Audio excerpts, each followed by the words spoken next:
From the 1011 Now streaming studio, this is 1011's Morning Pulse.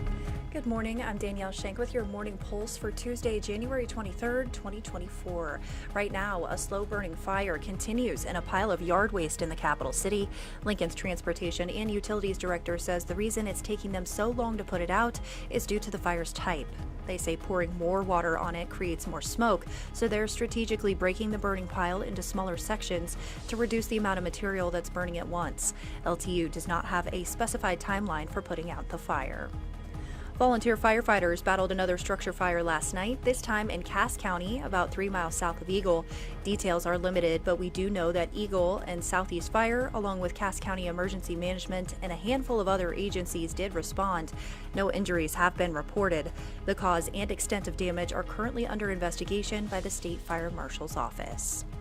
In northeast Nebraska, a judge is considering whether to include evidence in a Cedar County murder case. 21-year-old David Phillips of Louisiana is accused of shooting a co-worker at a cell tower site last March. Court documents allege the two were in an argument at the time of the shooting. Prosecutors claim Phillips had smoked marijuana before the shooting, while the defense says there's no evidence Phillips was high that day.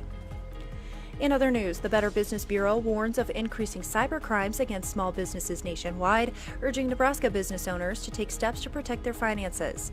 The BBB says limited defense resources make small businesses targets, with only 14% having adequate resources. That's according to a recent survey. The organization suggests training employees to recognize potential red flags, requiring additional information for logins, and controlling access to sensitive company information to minimize the threat.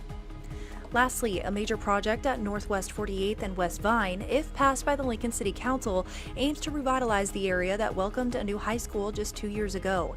This multi-million-dollar initiative, funded by tax increment financing, would involve constructing a road and a large commercial site. It would also feature a major retailer with space for smaller businesses like a gas station and restaurants. The City Council will vote on annexation next week.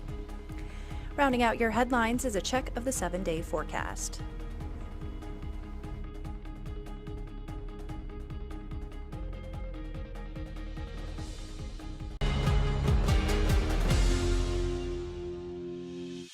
You've been listening to 1011's Morning Pulse. Watch, listen, stream on the 1011 Now app, on YouTube, or wherever you get your podcasts.